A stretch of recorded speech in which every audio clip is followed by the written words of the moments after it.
Now on to the presentation, Anxiety and Depression in the Workplace. Discussing today's topic, we have Manuela M. Kogon, MD. Dr. Kogon is a clinical associate professor at Stanford University and an attending physician at the Stanford Center for Integrative Medicine. She's board certified in internal medicine and psychiatry. Her expertise focuses on non-pharmacological symptom and stress management and on eliminating factors that prevent wellness. In her private practice, Dr. Kogon also facilitates career development, and she provides corporate dynamic analysis as well as workplace conflict resolution. Welcome, Dr. Kogon. We're glad you're here today. Thank you. Good afternoon. Our topic today is anxiety and depression in the workplace. This is your corporate chart, and you are on there somewhere. We have many people signed up for this webinar, and that means we cover a broad range of people with different needs, different levels of stress.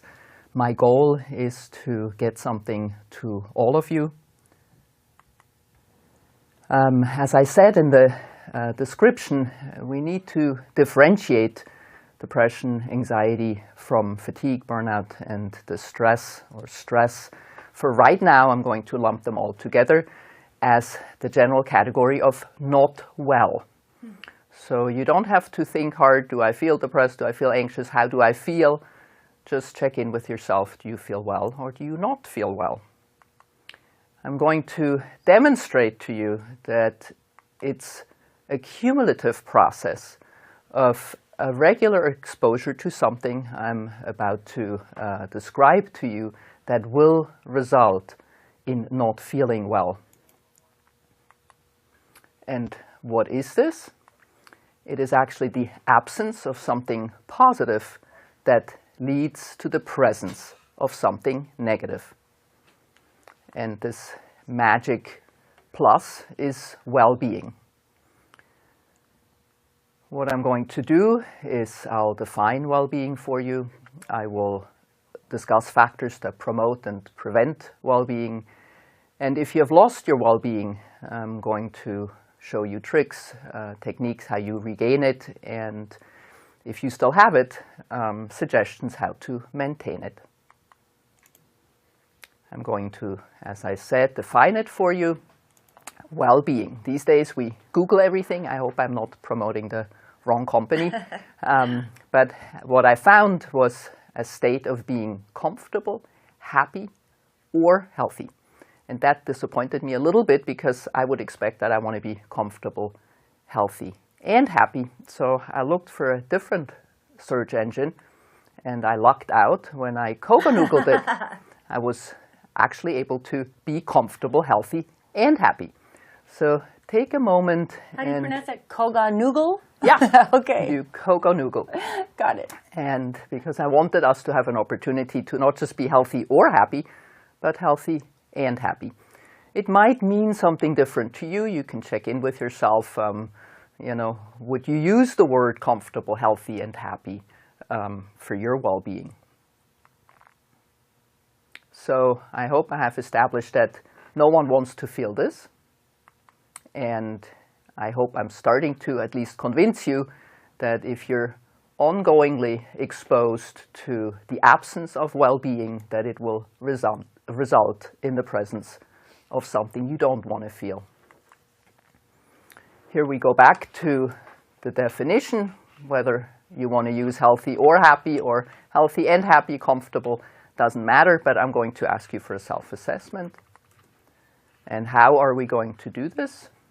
I'm going to not look at this specifically. You'll see this slide later. We're not going to do this in a conventional way where you look at a questionnaire, you check yourself, you decide what you are. But I'm going to ask you to think out of the box and use what's up in your skull on the left side, an anatomical view of your brain, and on the right side, since I assume a lot of you are engineers, the wiring inside of your head. And I want you to use that wiring. I want you to use your computer right now in your skull to make the assessment of how you feel. And what I'm going to ask you on a scale from 0 to 100, with 100 being the worst, to rate your thinking, your emotions, and your body, and I'll show you how to do that in a minute. This is you, and I'm giving you examples. Thought content would be, I love my job, I hate my job, whatever it is you're thinking right now. Put down your sandwich, put down your Coke, take a pencil, piece of paper, and draw a line from 0 to 100 that lists your thinking. And also observe if the thoughts you have are mostly related to work. It could be that you're thinking about home or a conflict you had. So make a mental note how much of your thought content is work-related and how negative is it. The higher the number, the more negative. Emotions, I put the basic emotions there: sad, angry, happy, anxious. I'm always reluctant to put anxious there. For me, anxious is really a body sensation. I have many people come in the office and say, I feel so anxious. But when I specifically ask, how do you know you are anxious? They often pause, and then it turns out it's insomnia, they can't sleep, or they feel nervous, or they're short of breath before giving a presentation or having a discussion with their supervisor. So also take a moment when you rate your own emotion right now from that scale from 0 to 100. If anxiety is high and you rate yourself 100, what specifically do you feel? Is yours maybe a body sensation that you see on the lower part of the slide, shortness of breath, palpitation, general malaise? Maybe you're so fatigued that you just want to put your head down on the desk and fall asleep and rest. Or maybe you're happy. Maybe you feel energetic and you're ready to bounce and learn things about how to prevent getting sick. So this is how it would look. Charlie says to, Linus asks Charlie, you don't look good. And Charlie says, I worry about school so much, and I worry. My anxieties have anxieties. So if we take Charlie, and Charlie would self-assess himself, his emotions are quite high negatively, so I rated him almost 100 because he worries.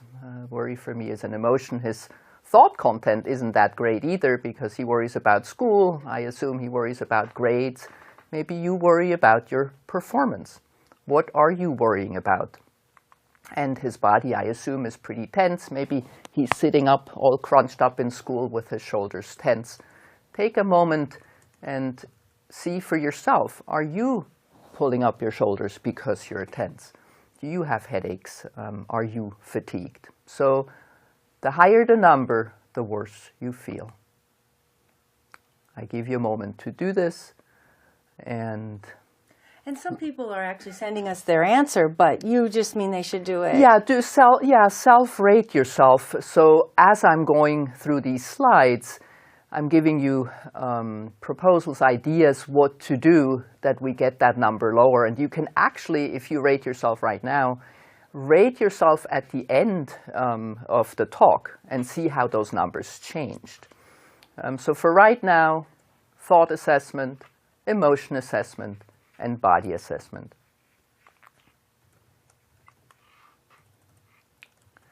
The reason why I had you think out of the box is related to a theory that comes from social psychology. So you're on the right side, you think, that's the blue box. The yellow box is your emotional box.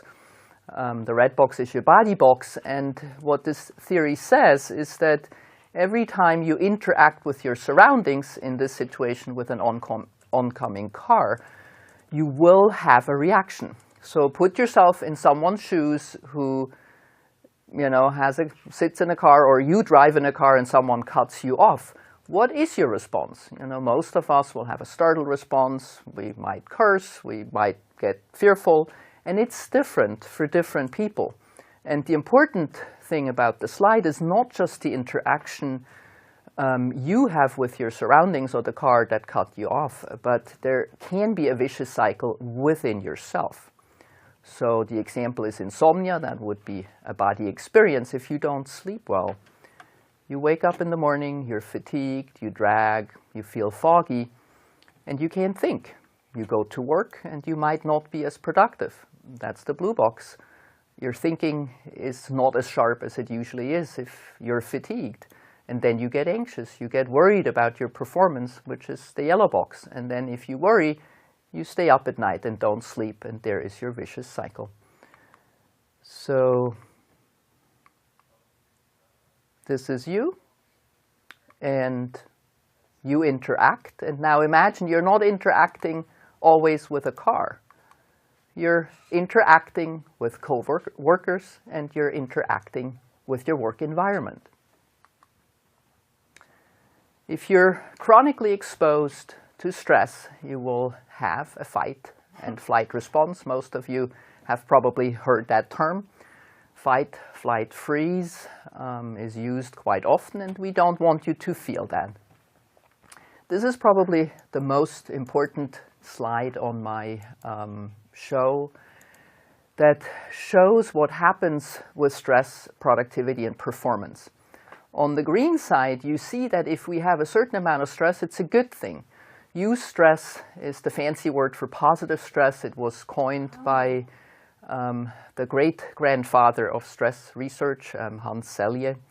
And eustress, eu is the Greek word for good, like euphoria. You probably have heard that word. That means feeling good. So eustress is positive stress. And as you see, as you push your performance, you have adrenaline rush, maybe you have pulled an all-nighter. That's a good thing at times. The problem is when you get to the red part of the curve is fatigue sets in, and people do not notice that at times. They feel excited about their performance.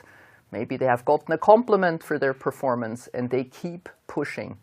And if you take one message home from today's, please pay attention when those signals set in, because those are your warning signs. That's where I start to differentiate feeling fatigued, feeling exhausted from something that happens later, which is burnout and anxiety and depression.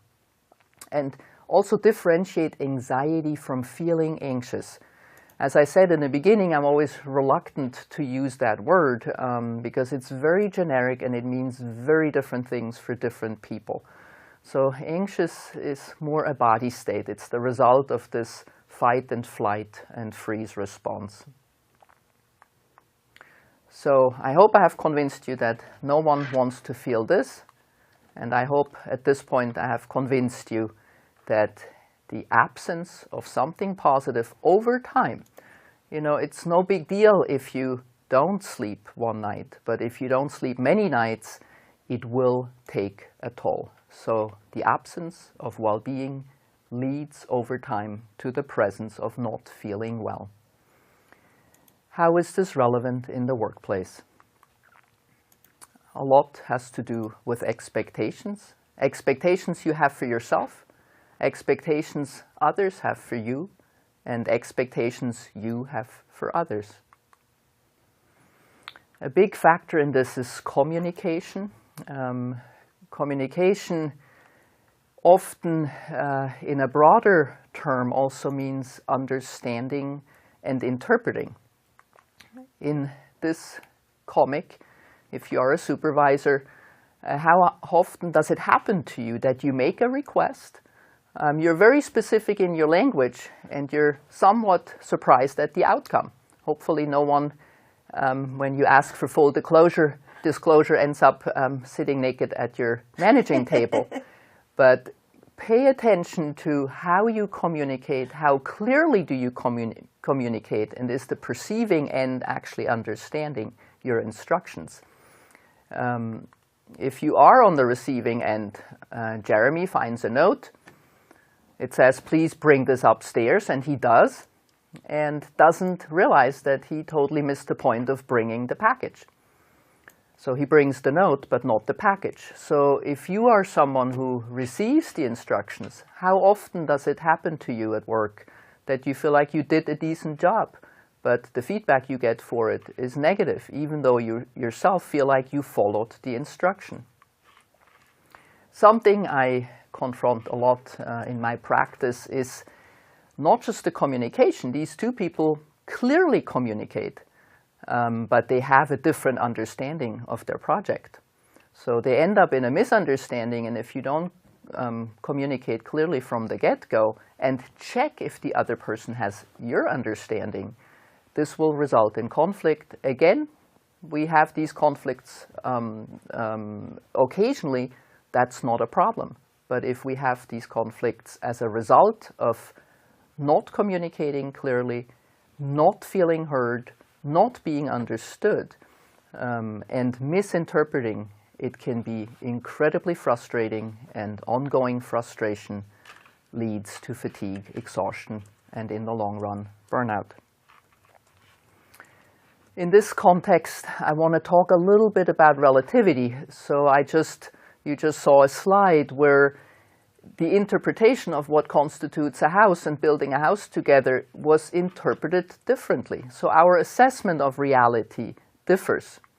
Not everything is clear-cut like height. Most characteristics, as you know from your statistics class, are distributed on a bell curve. And not many of us are taller than 6.5 feet, and not many are smaller than 4.5 feet.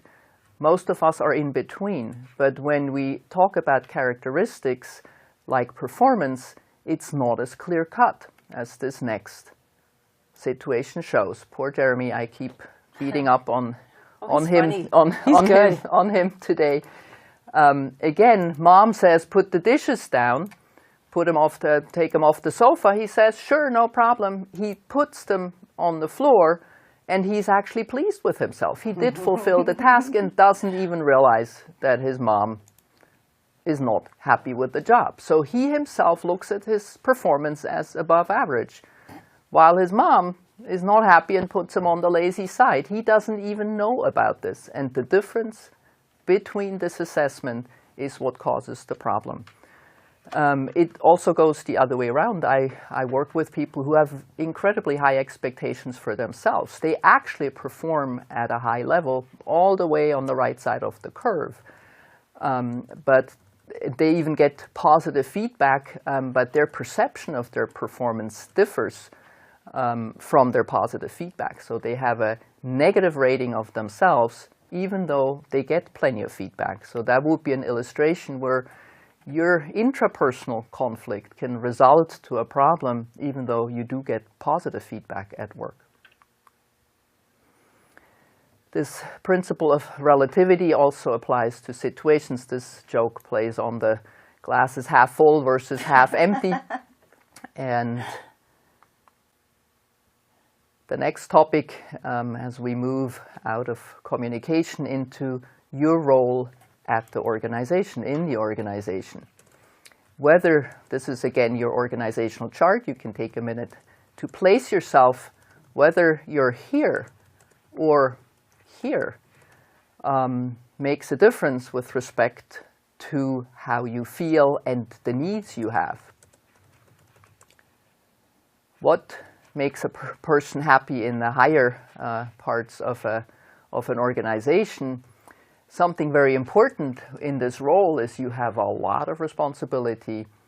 The risk is high, it's true. The reward or the chance at reward is high also. But this is not for the lighthearted. You need to be able to delegate. If you are someone who wants to micromanage, you will not be happy in that position. This is something you need to know about yourself. Sometimes people move up through an organization and might be wonderful engineers, and once they move up and then manage engineers, realize that they're wonderful engineers, but not necessarily wonderful managers. So I said in the beginning, I want to not just walk you through problems, but also provide solutions as we go through these slides.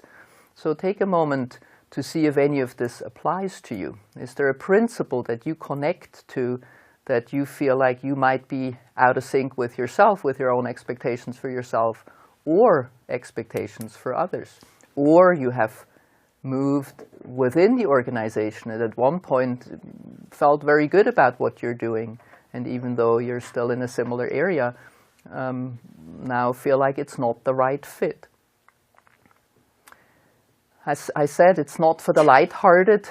If you're in the higher parts of an organization, you cannot be naive. And the difference between trusting blindly and being naive and having to trust your subordinates to pick the right people to do the job are two different things.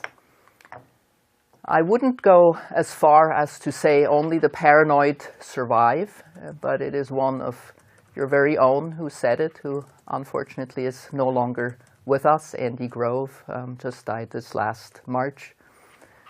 And in this context, I want to pay tribute to someone else who is not with us any longer, Steve Jobs.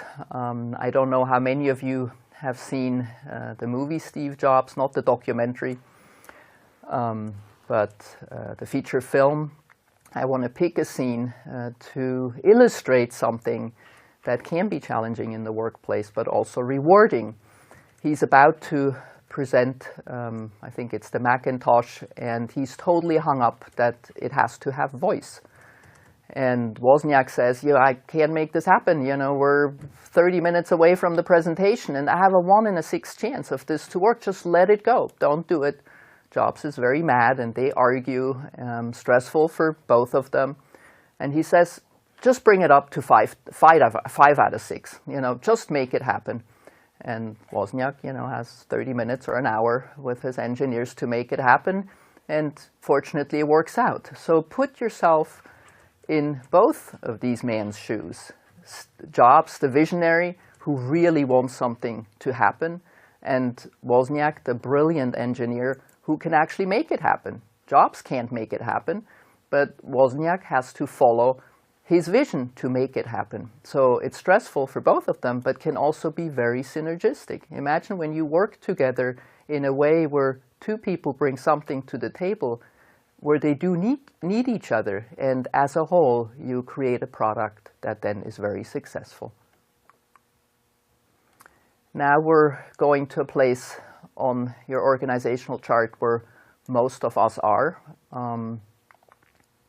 What you need to not just survive, but thrive.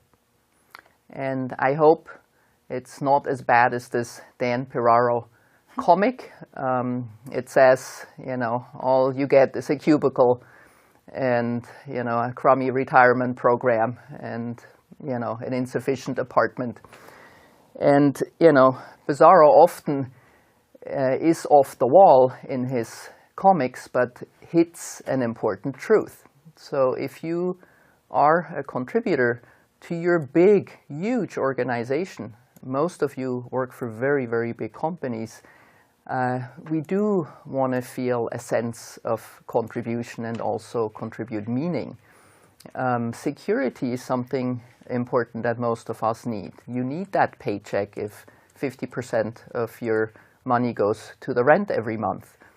And if you don't have any autonomy, it can feel very stifling. So I'm walking through these different aspects that most of us in the lower layers or even middle layers of a company need to see if there are factors that you feel apply to you that you then can also change. And if you can't change them, learn to live with them. We need to be comfortable to be a puzzle piece of the whole thing. With Wozniak and Jobs, they were both hotshots. Or with Wozniak, I should say, he still is. But if you have seen The Martian, there's a scene where they try to get Matt Damon back from Mars, and there's this brilliant, I don't even know what he was, physicist or engineer who has this idea of elliptically circling around Mars to get him down, and he presents the idea to the head of NASA, Jeff Daniels, and as soon as Jeff Daniels realizes, or the head of NASA realizes this is real, he just dismisses the person who was the fundamental piece of making the rescue of Matt Damon happen. Work-life balance is a term you probably have all heard.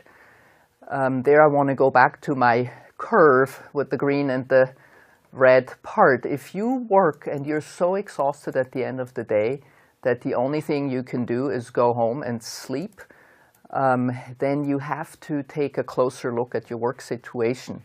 We all have a tendency, or a lot of us have a tendency, to push through.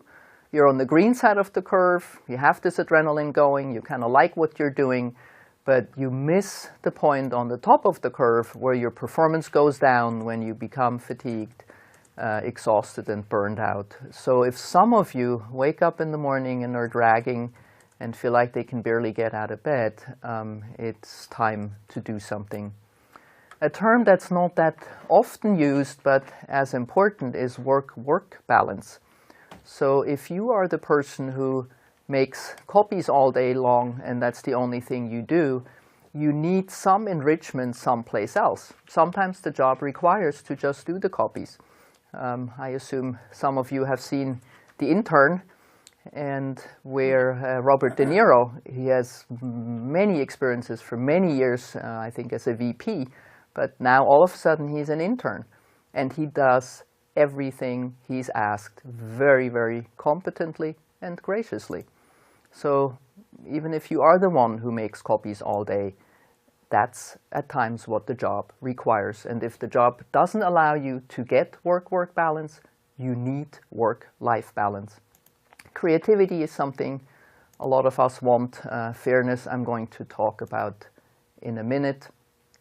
And at this point, I hope you're all with me that the absence of these positive factors, the things you need at work, and again, they're very individual, and you have to make a checklist for yourself. If we go back to the slide, if you take a moment and write down what your magic ingredients are in your job, it might be something else. Independence is covered by autonomy, but something that might come to your mind right now, jot it down. Make a list of the things that are fulfilled in your work and a list of the things that aren't fulfilled. If you have too much absence of positive and too much presence of negative, you are at risk of going from green to red, to refer back to that curve. Hardly any of us are lucky enough, if we are the racehorse that makes the fundamental contribution in the race, like Wozniak had to make the computer talk. You're running for 10 years. You're the ones running, but all you get is sugar cubes. Not many of us can request the Jaguar, as this horse at one point is so fed up once from his jockey. I mentioned fairness. A lot of us have a keen sense of fairness and justice. In this Blondie joke, she says, "Did you shovel the snow?" He says, "More or less." He asks for dinner. She says, "Yeah, I made it more or less." So how many of you find yourselves in work situations where you feel like someone else is being a little lazy and you're carrying the workload and you feel you need more fairness? It's something I observe in my practice, that people often fight for justice, they fight for fairness, and they knock their head against the wall. They keep trying to get something that's not obtainable. That in itself can make you so exhausted, so fatigued, that it can lead to depression because you feel like you've failed. To illustrate the point I made earlier, this is someone who said, "I discovered very quickly that I had no business being in business. I was far better working in engineering." I alluded to that, but probably hardly anyone remembers him. Ronald Wayne is a co-founder of Apple. And for about 2 weeks, and what he was facing was the problem of competing needs. So here he pairs up with these two young kids, 21, 25, I think at the time, Jobs and Wozniak. Wayne had a failed business venture. So he had a competing need that he was interested in the pro of the possible reward, but he wasn't willing to pay the price of the con, that he would lose his savings, which he already had done before. That's something that I see also when you make your pro and con list, that we tend wanting it all. So on the right side is you we talked about these patterns that you need to recognize in yourself, your feelings, your thoughts, particularly your needs. All these work-related factors I've listed, you got to make a list what your factors are. Can you fulfill them? And if you can't fulfill them or get help to fulfill them, can you live with having them unfulfilled? So now you're not just interacting with yourself. So whatever needs you have, your coworker might have. And if you have competing needs, as we saw in the example with building a house, where your house looks very different from your coworker's house, to use figurative speech, then there might be conflict. Again, once it doesn't matter, twice it doesn't matter. But if that's your work situation, it does matter. And sometimes it's not just with your coworker or your boss or your subordinate, it's with the organization itself. I work with people that fit wonderfully in one place, very happy or thriving, and when they take that same skill set and go someplace else, it might make them unhappy because they're not fulfilling the needs of the organization. Confirmation bias, I just ruined my own joke. Confirmation bias is something that plays into this. We have a tendency to see what we want to see rather than what's there. We look at the world through our own tainted glasses, and that bias gets us into trouble also. So here you are again on the right side. You're interacting with yourself. You have your needs, you have your thoughts, the body responds to it, and that's the piece that I really want you to take seriously. If your body, the red box, signals, slow down, I'm tired, I need to sleep, and you keep pushing, you will pay a price. Emotions are no different. I said before, anxiety for me is more a body sensation than it is an emotion. And so if you cycle in some stress that you can't get out and find yourself on the red part of the curve that I have earlier projected, get help. So you are interacting with yourself, you're interacting with coworkers, they are interacting with you and your work environment. Adaptability is something that I have mentioned. I said several times, there is absolutely nothing wrong with trying to obtain the values that you want in your job, but sometimes you can't get them. Here, this is a situation that might actually happen to you in this Blondie joke. All of a sudden, the computers are out. And if your computers collapse, will you still be able to perform your job?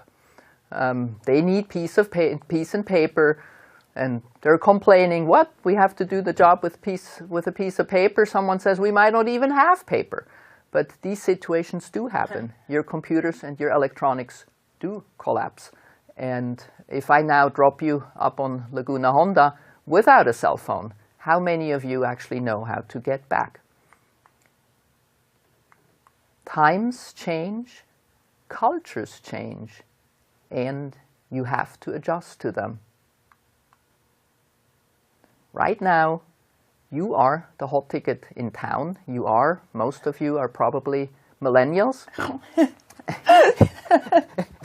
I'm sorry, that's hilarious. Okay. So, it sounds like she's making fun of someone. Oh, that's my daughter. You kidding me? Okay. So you are a millennial now. You are a techie hotshot, but one day you will be a millennial grandparent. And I'm quite sure that your children, your grandchildren, will be amused that you did take photos of your dinners and Snapchatted them. So fortunately, as you grow in this process, as we hopefully all do, experience comes in handy. Some of you have seen this quote in a different context, but the ability to accept the things that we cannot change, get the courage to change the things we can, and have wisdom to know the difference is actually a quote of an American theologian with a very German name, I must add. So we're getting to what can I do? Hopefully I have already made a few suggestions as we went through these slides. I'm going to be a little more systematic. The most important thing is to assess severity. I've not shown this slide, but this shows a little bit the progression, and this is where I start to differentiate. Before I said just lump it all together. You know, we want to feel well, and any of these things are not feeling well. So now I differentiate that. If you find yourself on the right side of the curve, and the way to assess that, you now can actually use one of these questionnaires. If you go to the website, and you can use any other website, there are dozens of questionnaires that assess depression, anxiety, sleepiness, you know, you name it, social difficulty, whatever, any scale on earth you want to find, you find on this website. What I like about the website, it's quite professional. I know you all love the internet, so do I, but sometimes we get caught up in information that's difficult to evaluate. So make sure that if you use any of these self-assessments, that you use them from a valuable source. What I also want to encourage you to do is look for quality. You know, in this interaction between Lucy and Charlie, he expresses during his therapy session that he is not that happy with the service. You know, he's come for a few times, and all she says, well, did you get any worse? And he says, no, I didn't get worse, didn't get better, and she charges money. I want you to be outcome driven. When you look for quality, I said earlier, everything is on a bell curve, and so is quality of service in any area. It's true that the service you get is absolutely adequate, but to find excellence is not always easy. So be very specific what you want to change. If you don't sleep and you know you come see me and I say I'm going to help you within 6 sessions, if you're still not sleeping after 6 sessions, you either should fire me or you know have to renegotiate how to feel better.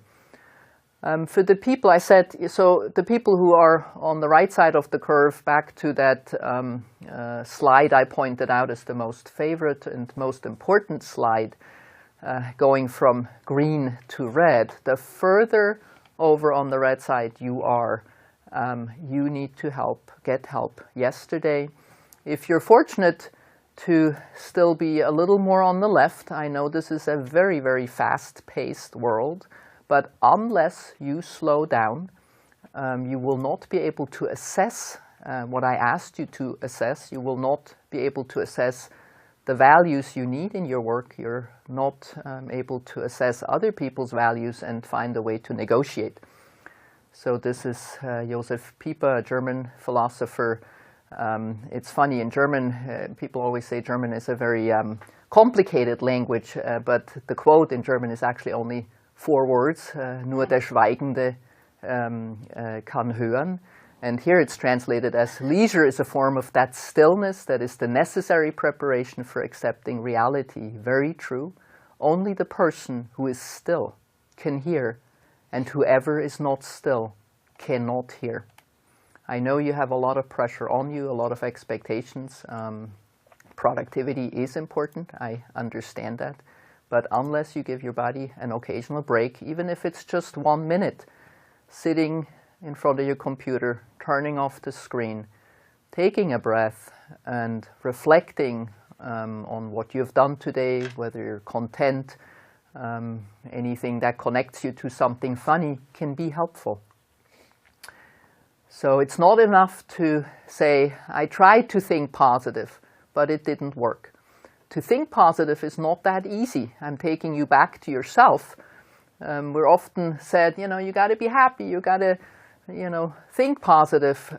But if you are in a vicious cycle of being sleep deprived, feeling worried about your work, and ruminating about it, to produce happiness is something you will need help with. And I will give you resources at the end that help with that.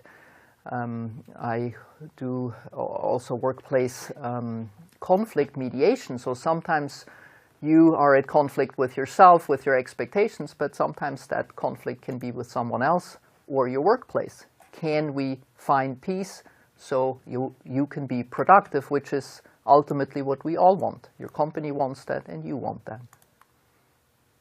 So always remember the complexity of this, your own expectations for yourself, expectations of others on you, and this complex interaction with each other. If you pause, you can figure it out. Just a couple of books. This is a Stanford professor. It's a wonderful book about stress. It's well written, Why Zebras Don't Get Ulcers. You're computer nerds, or I hope a lot of you. If you want to understand your computer in your brain, these are two lovely books. Incognito in some ways changed my life, I can almost say, because of the understanding I got of how my brain operates. Untethered Soul in the middle, people who like meditation. I didn't really talk much about these three aspects of, but I notice I have a couple of minutes, what to do with your thinking box and your emotion box and your body box. Meditation is a wonderful thing that helps with the body box. Keep in mind, if you meditate, sometimes people can't relax during meditation when it focuses on breathing while their thinking is still going.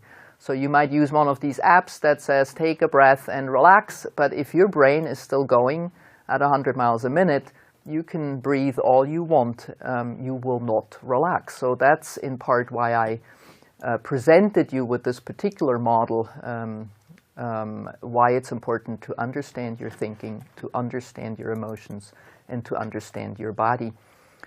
Brain's Way of Healing, Norman Deutsch, wonderful book about neuroplasticity, that you actually can change these things. And Servan Schreiber on the right, I put up there also in memoriam. He is no longer with us, but this book is also an attempt of giving you information how to heal without medication. My second to last slide, again, the resources. The first is the website about the self-assessment. So if you have a little time today, for the people who don't feel well, I really encourage you, if you score high on any of those questionnaires in the red zone, reach out Better Today. There are also employment assistance programs. I put up the website of Stanford Psychiatry if you want to reach me. There's email and telephone number. There's also the phone number of Integrative Medicine. We offer a lot in terms of nutritional advice, acupuncture, hypnosis, anything in the category of these three boxes I presented to you, how to relax your body, how to change your thinking, and how to moderate your emotions. Thank you.